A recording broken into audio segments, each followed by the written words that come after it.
Stop and listen. Who is really in control of your thoughts? Is it fear or peace? Is it your higher self or is it the noise of the world? Today you are going to take back your mind and reclaim your peace and your clarity. And I'm going to be sharing with you 5 powerful steps that I learned from Mr. Michael Beckwith on his Take Back Your Mind podcast, which has allowed me to live in that Romans 12:2 spirit of be transformed by the renewing of your mind. So you're going to see me looking down at my notes because I want to make sure I don't miss anything. So the first step is observation leads to transformation. And this is observation, awareness of your mind, awareness of your thoughts, because you can't change what you're not aware of. So this is being intentional with becoming aware of the thoughts that you're thinking, the words that you're saying, the opinions that you may have of yourself, the opinions that you may believe that others have about you. It's becoming aware. And once you become aware, that in that awareness, you're not being judgmental. You're not passing judgment on the thoughts that are passing through your mind. You're not resisting them and you're not embracing them. You're just being aware and witnessing that they're there, because that is really the beginning. Once transformation happens, is through awareness. The awareness is the beginning of that transformation. The second step is we must unplug daily. And that's like unplugging from the news, unplugging from social media, unplugging from what other people think, their opinion, and unplugging from the opinions of yourself. This allows us to no longer become consumers, but to become creators. And the reason for you to unplug is that you want to plug into the Spirit of God. You want to plug into divine thoughts. And he brought up Jeremiah 29:11, which is, when the Lord said, I know the plans that I have for you, plans to prosper you and not to harm you. And in order for you to be able to hear his plans, you have to unplug. And one of the ways you can unplug is, what I've learned, is through meditation. Because the one thing that I've learned is that Spirit speaks to you in a soft, calm voice. And chaos speaks to you in a loud voice. And a lot of times that's why we can't hear the guidance of God. We can't hear Spirit speaking to us because that chaos is so loud. So in order to calm that chaos down and to clear it, you have to be able to unplug daily. The third step is to begin to live an intentional life. And what that means is, what he said was, intentional living means you decide what energy you will bring into each moment. So he recommends like setting daily intentions before you even leave your home. Like, before I leave my home, I'm setting the intention to be the instrument of peace, the instrument of calmness, the instrument of compassion, the instrument of prosperity, and to be able to live from the overflow.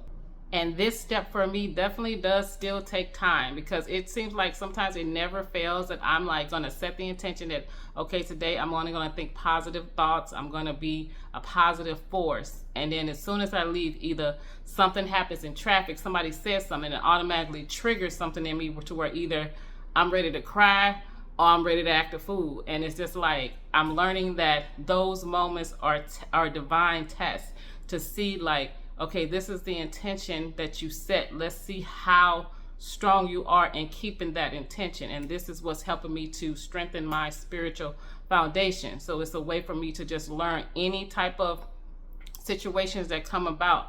I can still be that force of peace within the midst of the chaos.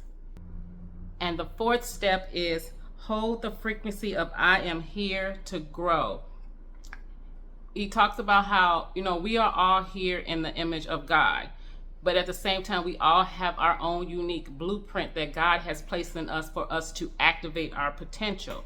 And he mentioned something about, when he talked about how the graveyard is full of people that didn't activate their potential, the first thing that I actually thought of was in the book of the Bible, Ezekiel chapter 37, I think it's verse 1 through 14, where he talked about the dry bones. And it talked about the Spirit of God went into Ezekiel and took him down in the midst of the valley, and there was a bunch of dry bones. And the way God broke it down for me to understand was, first I had to understand that what a valley was. A valley is a low level of land that's in between either like hills or mountain.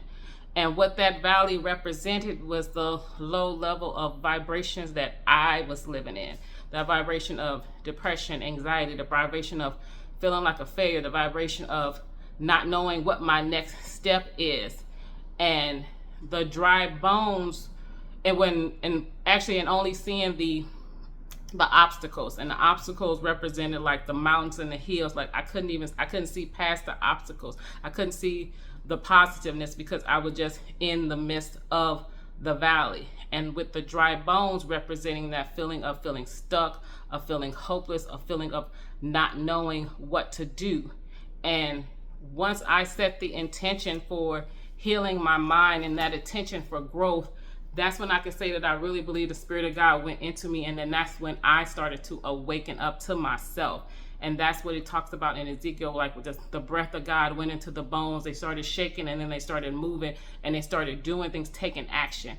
And that's literally what came to mind when he mentioned to hold the frequency of I am here to grow. And he mentioned that graveyard, because I was like, that's the one thing I want to feel. I don't want to leave this life and not fulfill the potential that God has placed in me.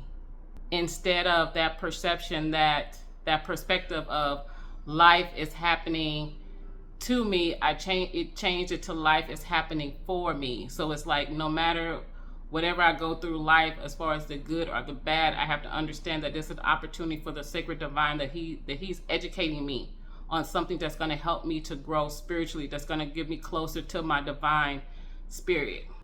And the last thing he said that really spoke to me, he said, was, when you take back your mind, you begin to live as a free being. And that was so powerful, because like I said, I know that the battlefield in the mind can really get you stuck, can make you really feel trapped, and can make you feel like you are just shackled and you don't know what to do.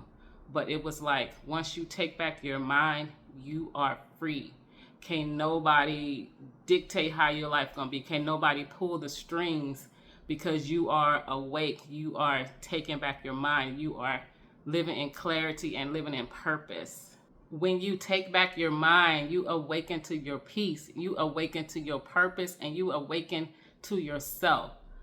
So I want you to remember that you are more powerful than what you think. So thank you for watching this video. If it made you smile or gave you an aha, hit that like button.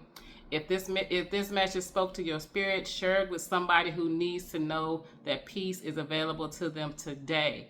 And also hit that subscribe button, and I will see you in the next video. Bye.